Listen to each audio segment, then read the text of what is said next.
Learning English is not as hard as many people imagine, though it gives me no pleasure when I say it is not for everyone.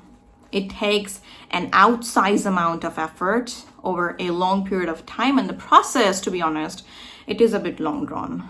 Though, if you're finally getting serious about learning English, could be for whatever reason. Most people learn it to get a promotion or to start a business or to enroll in some university. You have to stay consistent and work like a monk. What do I mean by that? Just have a laser focus on what you want to achieve. Talking about myself, when I started learning English, I got fluent at this language within a year of starting.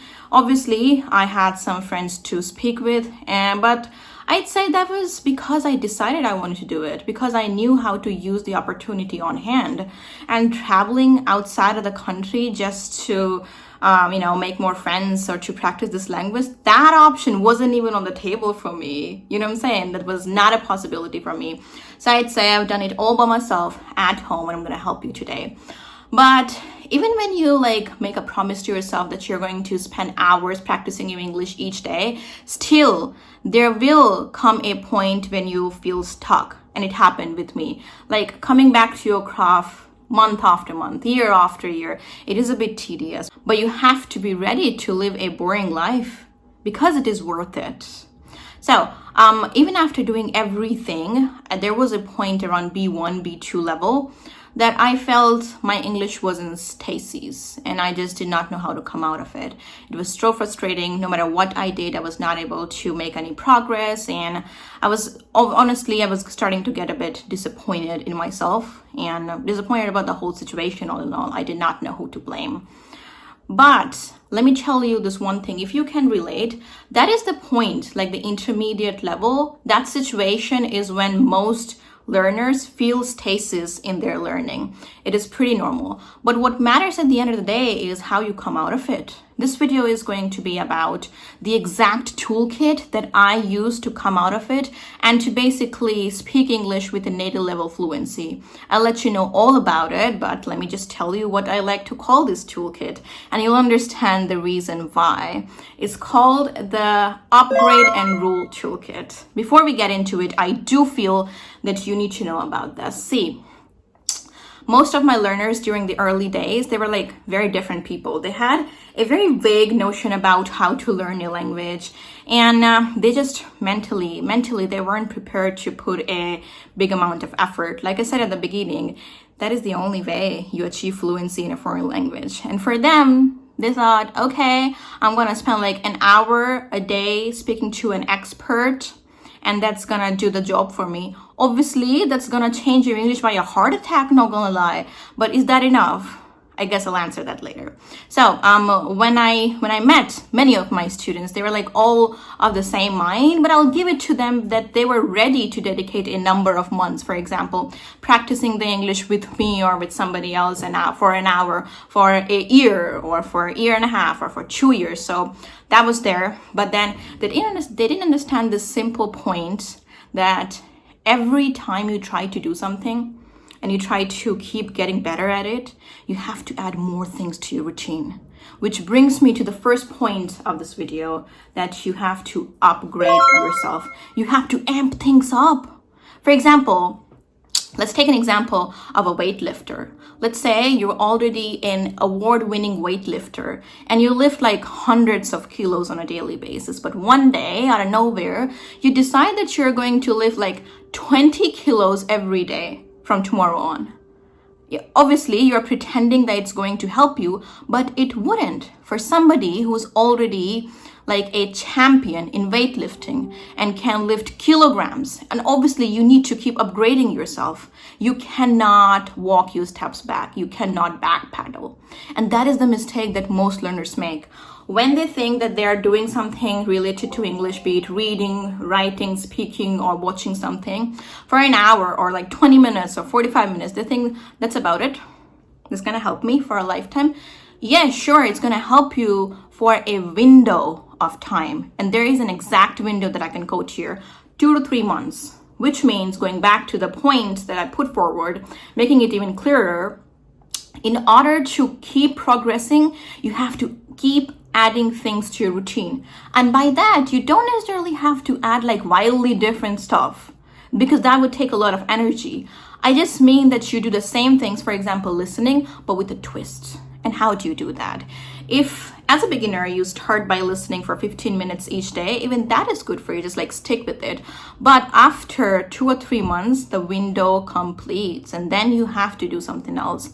Active listening is going to help you after doing like simple listening for 2 or 3 months. And by active listening, I mean, let's say you're watching something televisionally on the TV or on your phone. You're just watching it, trying to have fun, and you're pretending that you're going to remember everything that you hear. Doesn't happen for anyone. Nobody remembers the vocabulary that they only hear one time, the pronunciation that they've only heard once in their lifetime. So let's stop with the pretense, y'all.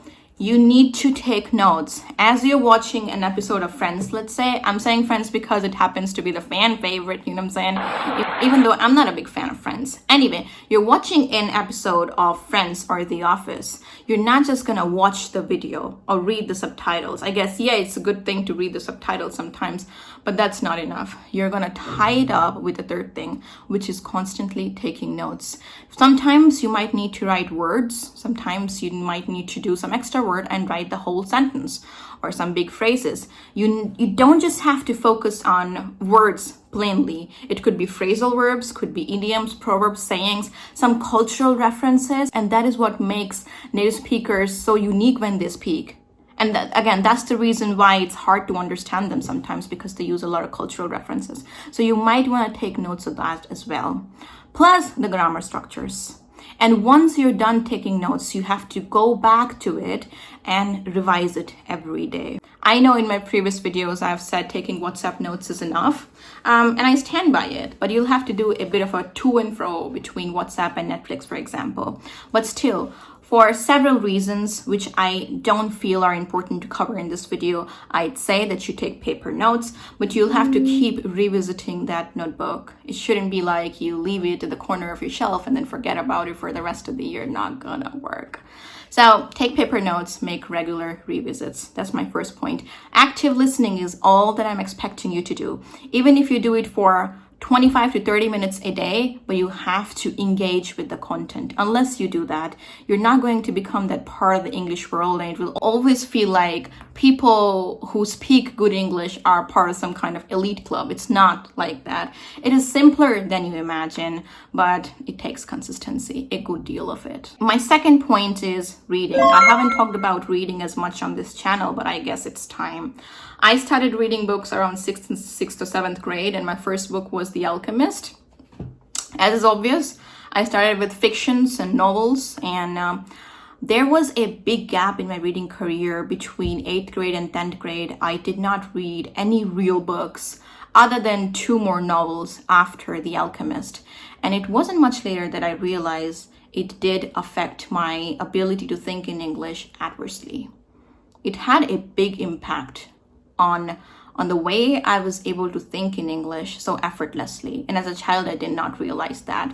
I mean, like after 8th grade, I started feeling that I needed to focus on my academics heavily. And so I was heavily invested in reading my textbooks and stuff like that. But I obviously made a mistake there. It was a mistake on my part because I failed to manage it all at once. That was a failure on my part.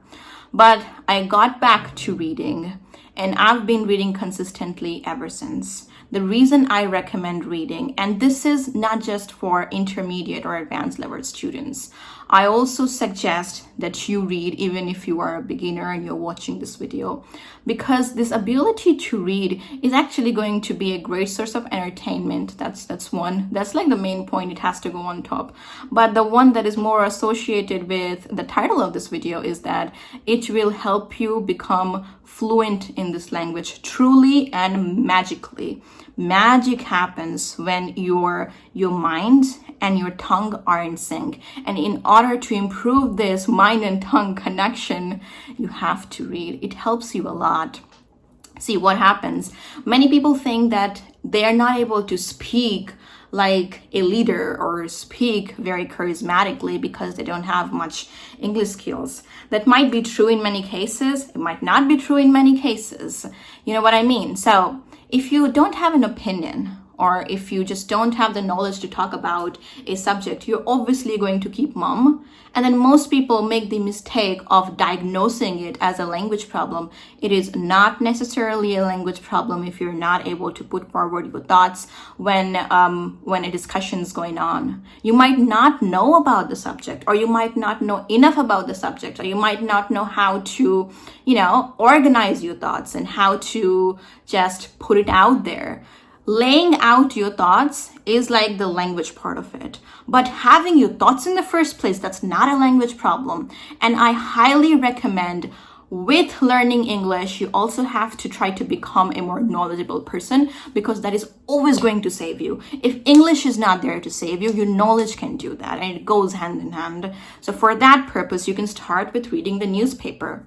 But reading is important. Just take my word for it. You start reading for 25 minutes. I guess I'd say the number of pages.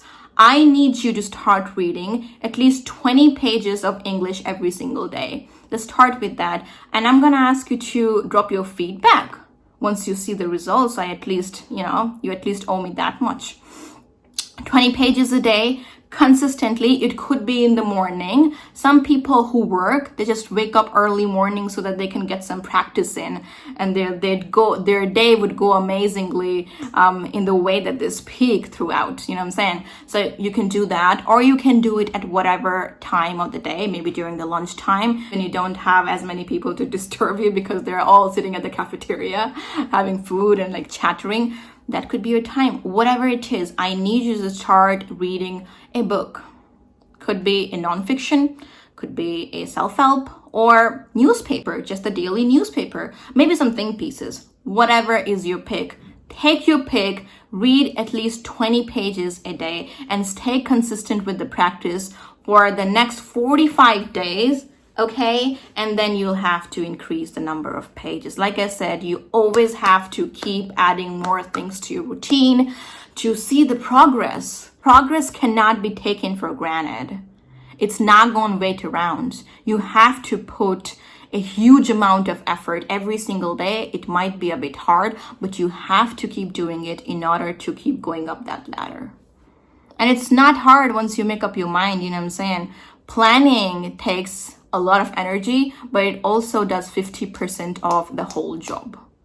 This video is going to help you plan and get started. I was here to explain how I did it and to gas you up a little. You know what I'm saying? This is your sign to start. Like I said, I'm always available to answer your questions on comments.